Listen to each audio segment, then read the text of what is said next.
título da mensagem nesta noite é Não deixe passar despercebido.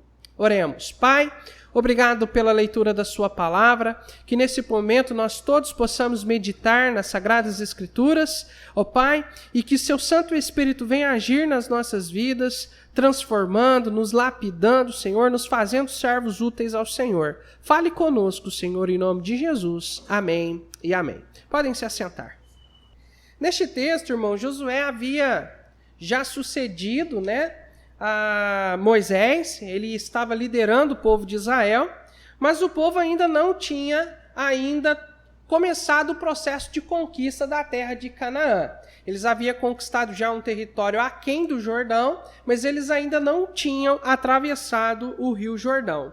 Mas antes de atravessar o Jordão, Josué ordenou que 2 homens fossem à terra, entrassem na terra e fossem a Jericó espiar aquela cidade. Jericó era uma cidade-estado, uma cidade fortificada, havia uma muralha em volta da cidade, não era uma muralha, não era um muro de meio tijolo, era uma muralha onde, por exemplo, havia até uma casa em cima. Raabe morava, a casa de Raabe era em cima do muro de Jericó. Era grande, esse muro largo, realmente uma muralha para impedir que exércitos inimigos invadissem a cidade. Era para proteger mesmo, Esses espias foram para lá para espiar aquela cidade, talvez naquela estratégia militar de procurar um ponto fraco da cidade, um ponto vulnerável da cidade para que eles pudessem estar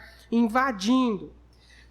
E ali, em Jericó, aqueles 2 espias, eles se escondem ali na casa de Raabe, E ali eles têm um grande problema, porque as autoridades descobrem que havia 2 israelitas entre eles e descobrem que eles estavam ali escondidos na casa de Raabe.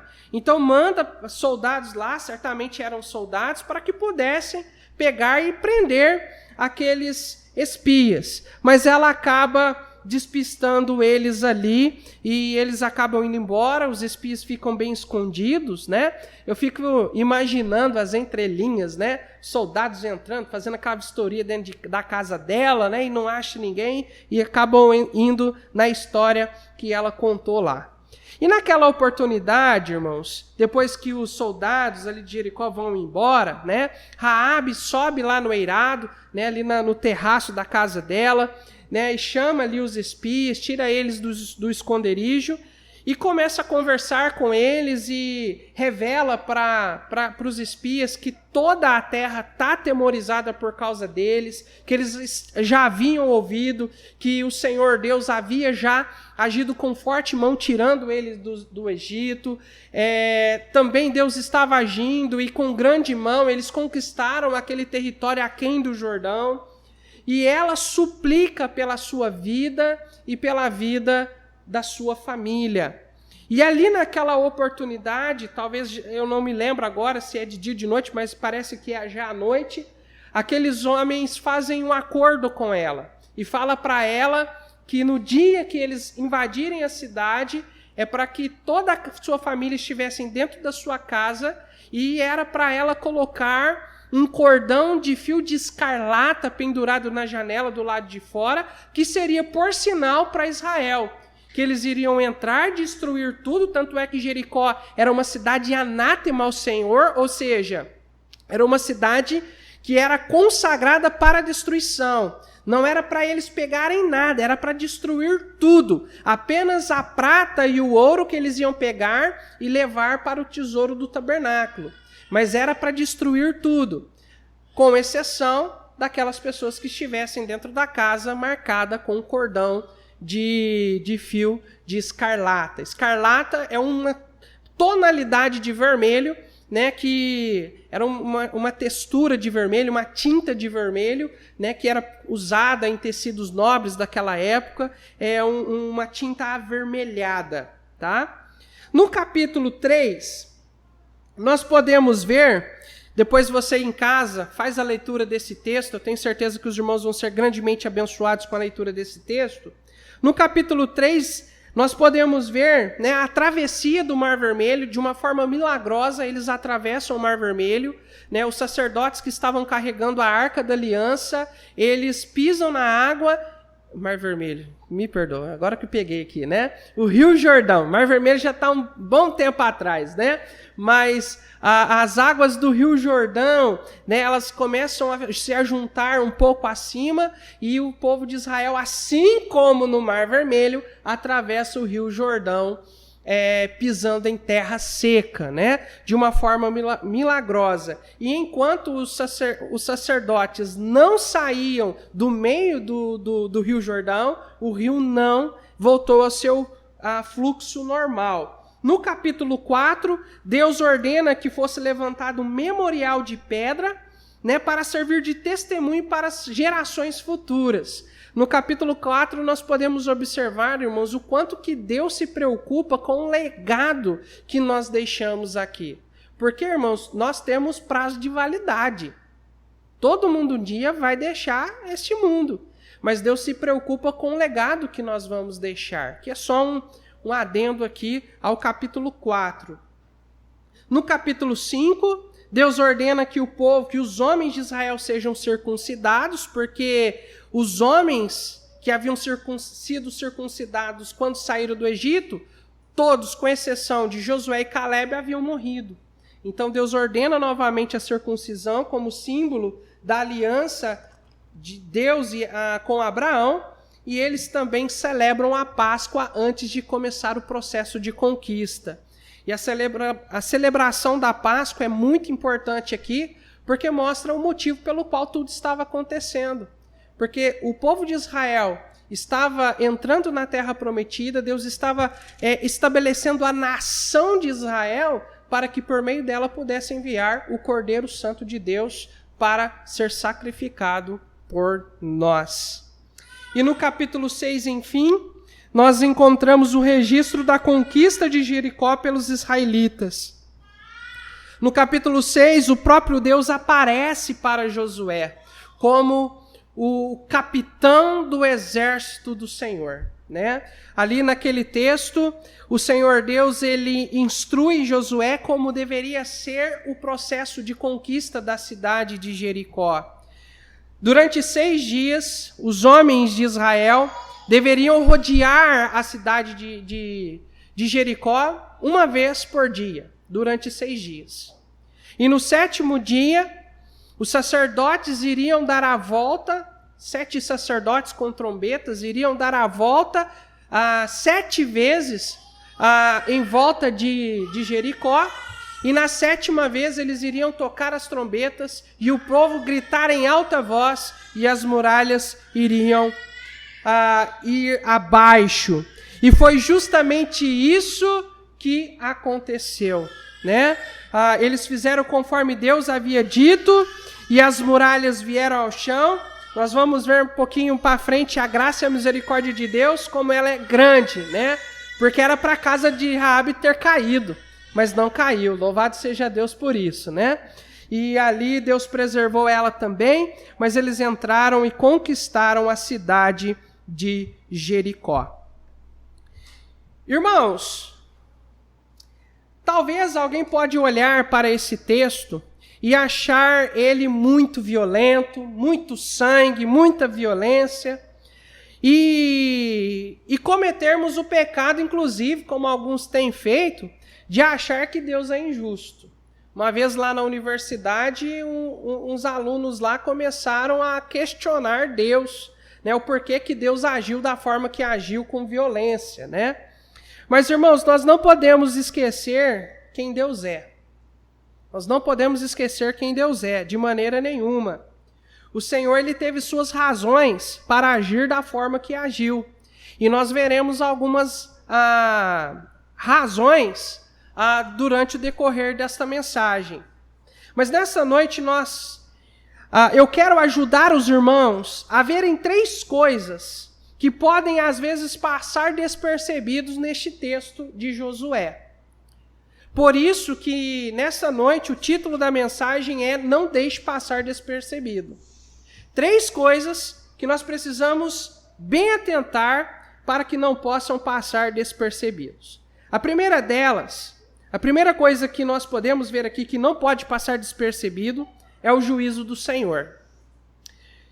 Conforme eu disse, se nós olharmos para o texto como com as lentes da nossa cultura atual e com a ideologia crítica implantada nos métodos de estudos textuais de hoje, certamente, ao invés de nós entendermos o texto bíblico, você irá se tornar um juiz de Deus. Você vai querer julgar Deus pela atitude dele.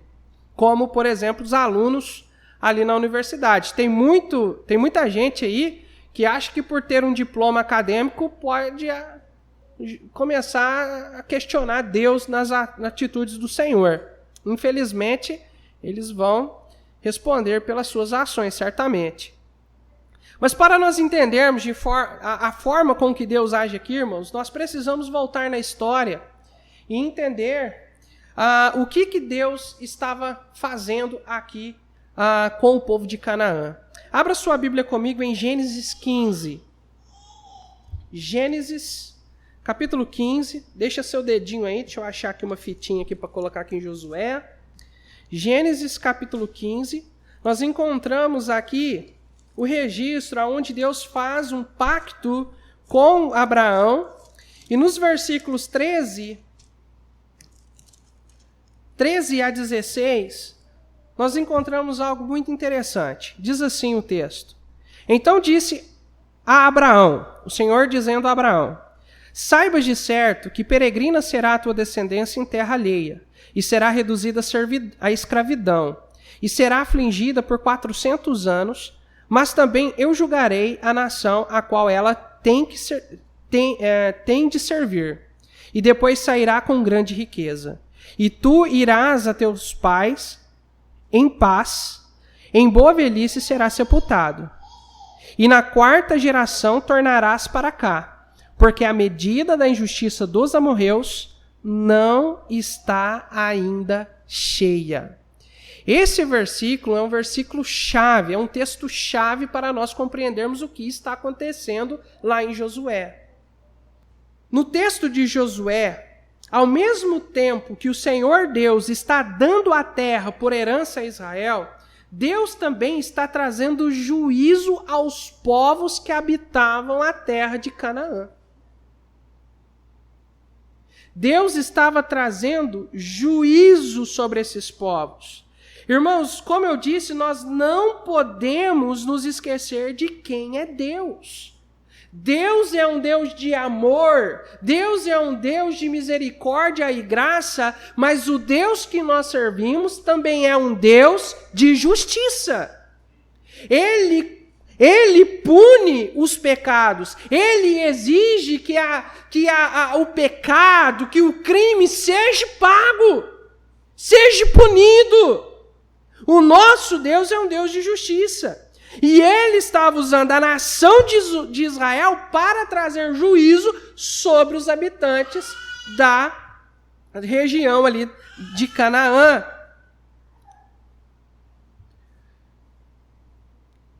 Nós não podemos esquecer que o nosso Deus não é apenas um Deus de amor. Muitas pessoas olham para Deus e querem olhar para Deus apenas como um Deus de amor. Não, Deus ele vai entender a forma com que eu estou agindo. Deus vai entender por que eu faço isso. Irmãos, nós não temos justificativa para viver contra Deus, não. Para viver em rebeldia contra Deus, não. Porque um momento mais cedo ou mais tarde ele irá cobrar de nós. Ele irá cobrar de nós. A justiça de Deus não é igual à justiça brasileira. Que vai lá, a polícia prende o bandido, vai lá a justiça brasileira e solta o bandido. E muitas vezes que o bandido tem muito dinheiro, né? Aí paga advogado de tudo quanto é jeito lá e acaba ficando... A injustiça prevalece. A justiça de Deus não é assim. Deus também não olha para o nosso pecado e fala assim, nossa, tadinho dele, né? Mas ele pecou por causa do ambiente onde ele está, que é o que muitos acreditam aí, Ministério Público e outros aí. Não, a pessoa ela é um bandido porque é resultado da sociedade que nós vivemos, né? Capitalismo e tudo mais. Mas, meus irmãos, para Deus não é assim, não. Para Deus, a sociedade ela é corrupta porque o ser humano é corrupto. A sociedade está corrompida porque o ser humano está corrompido. Somos nós quem fazemos o ambiente onde nós estamos. Irmãos, Deus nos responsabiliza pelas nossas atitudes, pelas nossas ações. No caso ali de Canaã, Deus estava punindo aqueles povos, aquelas culturas, por causa de sua perversidade, assim como Deus fez com Sodoma e Gomorra, por exemplo. Como Deus fez com a geração de Noé. Deus estava trazendo juízo. Para os irmãos terem uma ideia da perversidade daquele povo, aqueles povos eram povos politeístas, e um dos deuses que eles serviam era um deus chamado Moloque. Esse deus, essa divindade deles lá, era representada por uma estátua feita, na maioria das vezes, de cobre. Ela era oca por dentro, mas ela tinha um formato, um corpo de homem e a cabeça de um touro. E esse ser era representado com as mãos mais ou menos assim. E as mãos daquela estátua, ela formava um altar. Aquele povo colocava fogo lá dentro e pegava bebezinho, como por exemplo a Elisa, e colocava viva. E aquela estátua, pegando fogo, ela chegava até a ficar incandescente, a ponto da criança quase que derreter ali nas mãos de Moloque. Logicamente, eu não quero ficar aqui fazendo um papel de advogado do Senhor. Mas, irmãos, Deus teve os seus motivos de fazer o que Ele fez. Deus, Ele é um Deus justo. O Senhor, nosso Deus, é um Deus de amor, mas é também um Deus justo e santo, que certamente irá trazer juízo sobre os ímpios. A Bíblia, nós encontramos vários exemplos disso. Vários exemplos. Por exemplo, a lei da semeadura, que o Senhor Jesus Cristo deixa muito claro para nós, que tudo que nós plantarmos, nós iremos colher. Se você plantar o bem, você vai colher o bem. Se você plantar segundo a palavra de Deus, você vai colher bênçãos na sua vida. Mas se você plantar injustiça, você vai uma hora colher coisas terríveis na sua vida. Outro exemplo é a própria nação de Israel. O próprio povo de Deus, que Deus demonstrou tanto amor, que Deus agiu tanto, a menina dos olhos de Deus, acabou enfrentando o juízo de Deus por ter enfrentado a palavra de Deus. Veio Nabucodonosor e acabou com tudo. Acabou com primeiro veio, se eu não me engano, Senaqueribe, rei dos assírios, e acabou com Israel, com o reino do norte. Depois veio Nabucodonosor e acabou com o reino do sul, com o reino de Judá. Deus os restaurou depois de 70 anos, mas no ano 70 depois de Cristo, mais uma vez, outro exílio, que durou séculos. Que veio deixar, que eles vieram a se reunir novamente, a voltar para a sua terra, agora em 1948, inclusive essa semana Israel comemorou o seu 72º aniversário, né? Mas, irmãos, a nação de Israel enfrentou o juízo de Deus. E a Bíblia nos diz, irmãos, que Deus trará juízo sobre as nações. Nós estamos vivendo dias difíceis, logicamente, irmãos, não é fácil você ficar com uma máscara no rosto. Eu estou vendo os irmãos aqui, eu estou com dó dos irmãos aí, né? Não é fácil, né? Não é fácil você... Irmãos, eu essa semana precisei ligar na operadora que cuida da internet e do telefone lá de casa, irmãos. Ó, irmãos, foi quase 1 hora. Não, foi mais de 1 hora no telefone esperando ser atendido. Eu coloquei o fone, coloquei o celular no bolso, fui fazer o que eu precisava fazer, até ser atendido. Irmãos, isso não é fácil, não. Né? Imagina aquelas pessoas que estão enfrentando a doença, né? Que realmente alguns ficam... não vou dizer imunes, mas pegam o vírus, mas não sentem nenhuma reação, mas tem outros que sofrem, chegam ao ponto de ser internado na UTI por causa de problemas respiratórios e tudo mais. Não é fácil ter problema de saúde, né?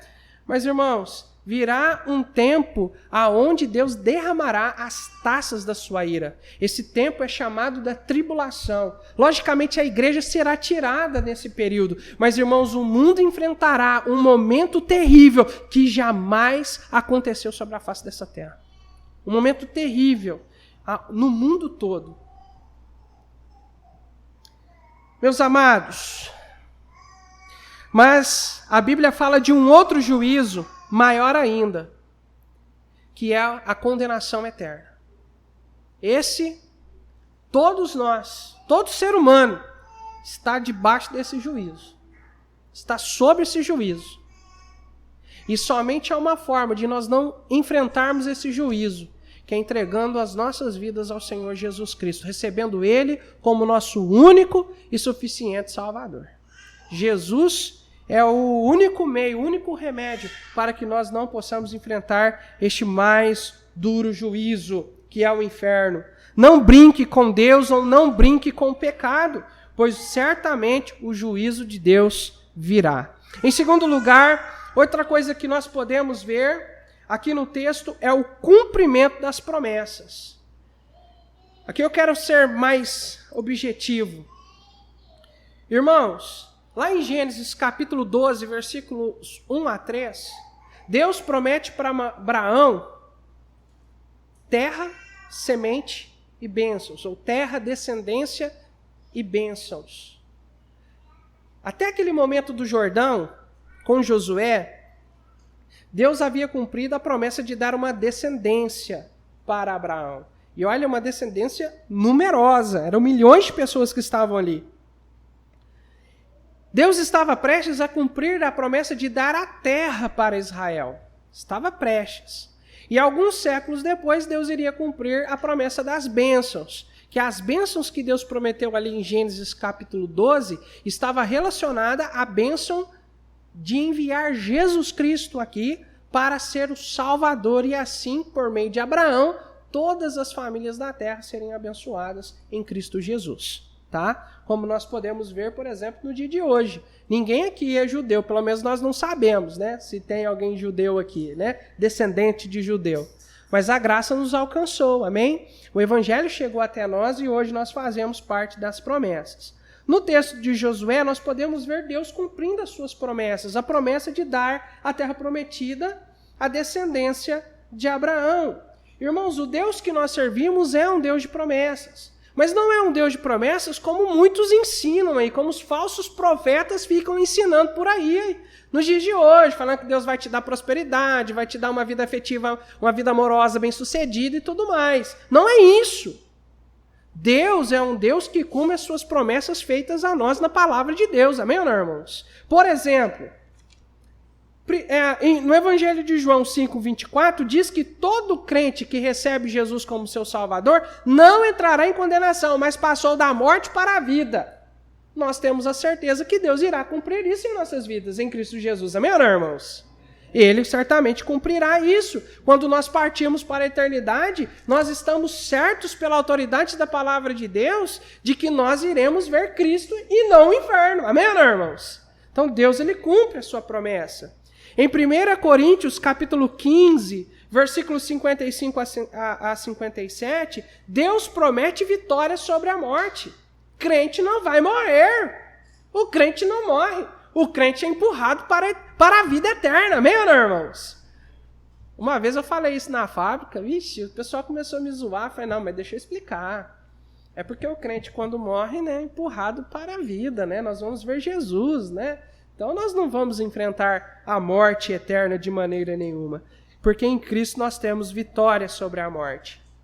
No Evangelho de João 14, versículos 2 e 3, Jesus prometeu vir nos buscar. Ele falou que ele ia subir, porque ele tinha que preparar, né, as mansões celestiais para nós, preparar lugar para nós, mas um dia ele voltaria para nos levar para lá. E nós aguardamos ansiosamente esse dia, que certamente se cumprirá.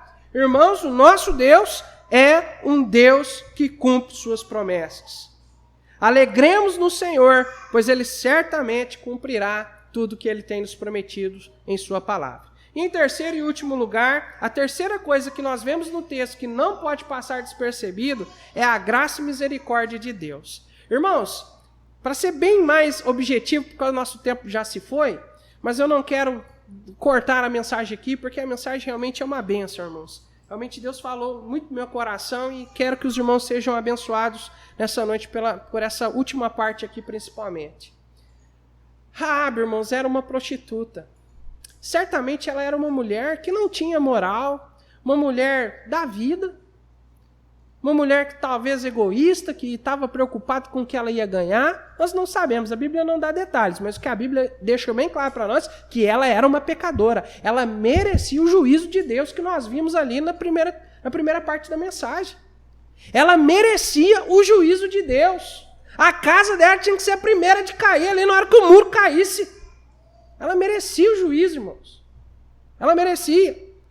Mas, irmãos, diante a sua fé e súplica ali para os espias, Deus lhe ofereceu misericórdia e graça. Irmãos, Raabe representa a mim, representa cada um de nós, irmãos. Porque nós, embora moralmente falando nós poderíamos ser melhor do que Raabe, irmãos, nós somos miseráveis pecadores, nós merecemos o juízo de Deus, mas graças a Deus que Deus nos ofereceu misericórdia e graça em Cristo Jesus.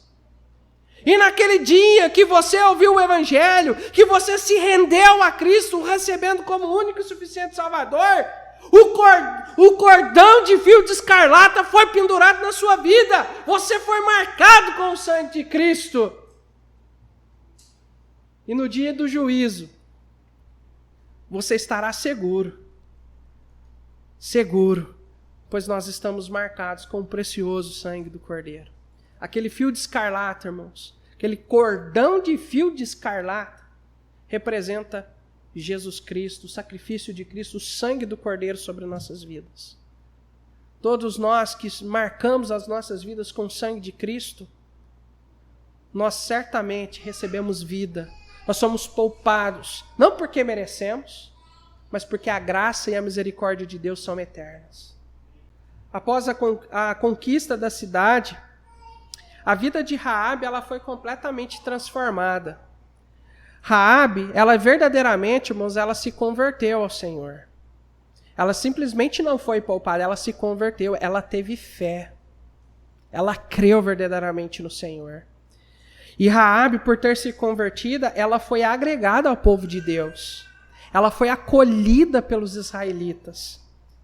Ela se tornou parte dos israelitas, mesmo não sendo descendente de Abraão. Ela foi acolhida pelos israelitas. Ela se casou com um israelita da tribo de Judá, um tal de Salmão. E ela foi honrada. Ela foi colocada por Deus como ancestral do Senhor Jesus Cristo. Se você olhar na genealogia lá de Mateus, eu até coloquei o versículo, Mateus 1:5, nós encontramos Raabe na genealogia do Senhor Jesus Cristo. E todos nós que verdadeiramente nos convertemos a Cristo Jesus, que escolhemos crer no Senhor, que depositamos a nossa esperança no Senhor, a nossa vida no Senhor, aceitando Ele como o Senhor e Salvador de nossas almas, nós nos tornamos parte da família de Deus. Nós nos tornamos filhos de Deus, amém, irmãos? Isso é maravilhoso. Todo pecador que se arrepende e se achega a Cristo, recebendo como único e suficiente Salvador, é honrado também, pois nós somos recebidos na família de Deus por meio do Senhor Jesus Cristo. Concluindo, nós vimos 3 coisas importantíssimas no texto de Josué que poderia passar despercebidos se nós não atentarmos bem para este texto. Nós vimos o juízo de Deus sobre as nações de Canaã, nós vimos o cumprimento das promessas do Senhor e vimos a graça e a misericórdia do Senhor. Coisas que estão intrinsecamente ligadas com o caráter do nosso Deus. O nosso Deus é um Deus de amor, certamente, mas Ele também é um Deus de justiça. é um Deus justo. Nós precisamos temê-lo. Nós precisamos reverenciá-lo, porque Ele é um Deus justo, um Deus de justiça. Ele é o justo juiz que julga as nações e certamente julgará os nossos pecados. O nosso Deus é um Deus de promessas. Todas as promessas feitas a nós certamente se cumprirão. E o nosso Deus é um Deus de graça e de misericórdia. Apesar de ser justo, o Senhor Deus está com as suas mãos estendidas sobre a vida do pecador que se arrepende e crê nele. Eu fico imaginando, né? Uma vez eu acho que eu ouvi um pregador falando a respeito disso, né? Que o nosso Deus, ele sempre hoje ele está com a mão estendida para nós, para todo aquele que se achegar, né? Ele possa pegar e assim acolher. Aí alguém poderia dizer, mas por que ele não está com os braços abertos, né? Porque ele já abriu seus braços ali na cruz do Calvário, né? E hoje ele está pronto para nos receber em Cristo Jesus. Meus amados, nós vemos hoje no nosso mundo injustiça, mentira, corrupção, insegurança e etc. É o que nós vemos no mundo hoje. Muitas vezes parece que prevalece. Mas, irmãos, só parece, porque vai chegar um tempo que Deus vai trazer juízo. Mas alegremos-nos no Senhor. Alegremos-nos no Senhor, pois a graça sempre estará sendo oferecida a todo pecador. Nesse momento, a graça está sendo oferecida. Não somente a nós que já recebemos Jesus como Salvador, mas a todos aqueles que vão nos assistir pelas redes sociais. Todo aquele que nós falamos de Jesus está tendo a oportunidade de se arrepender e crer em Cristo. E que nós possamos agir como Raabe agiu, irmãos. Raabe, ao fazer aquele acordo, ela teve que sair da sua casa antes de voltar para lá, né? Ela teve que sair para chamar pai, para pregar para a mãe, para pregar para os irmãos, para os seus familiares. Ó, vai vir juízo. O povo de Israel vai vir com tudo. Mas na minha casa é um lugar seguro, porque nós estamos marcados com um cordão de fio de escarlata. Vamos entrar lá em casa? Vamos.